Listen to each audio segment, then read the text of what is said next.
Chegamos então no 14º dia deste nosso propósito e com ele metade do Evangelho de Mateus. Vem conferir então comigo esse capítulo de número 14. No começo aqui do versículo 1 até o versículo de número 12 vai falar a respeito de que Herodes ele temia que Jesus fosse a ressurreição de João Batista, porque ele havia matado João Batista a pedido de sua esposa Herodias, na verdade a filha de Herodias, que prepararam algo para que João Batista fosse morto, porque ele falava que Herodes não podia ficar com Herodias, porque ela na verdade era esposa de seu irmão. Do versículo 13 até o versículo de número 21 vai falar a respeito da primeira multiplicação de pães. Após saber que João Batista, seu primo, estava morto, Jesus se retira para uma região deserta e uma grande multidão vai até ele. Ao ver aquela multidão não querendo despedi-la com fome, Jesus pede para os seus discípulos alimentar a multidão. Eles falam: mas como que a gente vai alimentar se tudo que a gente tem aqui são apenas 5 pães e 2 peixinhos? Jesus pega aqueles 5 pães e 2 peixinhos, dá graça, espalha para toda a multidão, reparte com toda a multidão, todos comem até saciar e ainda sobra 12 cestos cheios de pedaços de pães, um para cada um dos discípulos.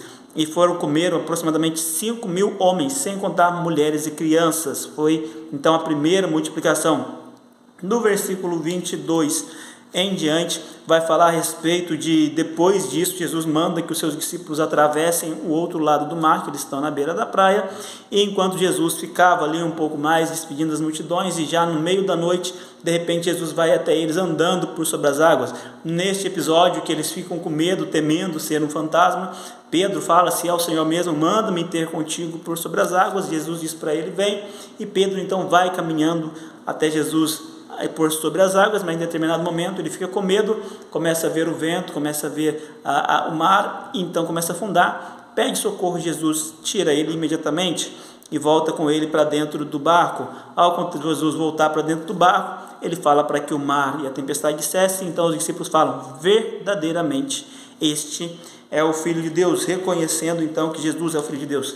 Chegando do outro lado, as multidões novamente ficam sabendo que Jesus está lá e mandam até ele seus doentes para serem curados, e Jesus os cura.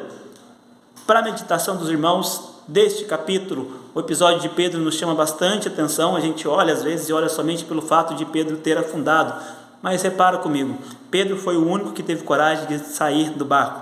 Pedro foi o único que conseguiu andar sobre as águas. E Pedro, ele mesmo sendo pescador, imaginamos que ele sabia nadar, mas quando ele começa a afundar, ele resolve voltar da mesma maneira que ele veio, andando por sobre as águas, só que agora agarrado com Jesus. E você, tem aceitado o convite para andar sobre as águas ou tem permanecido no barco? Que Deus te abençoe, em nome de Jesus.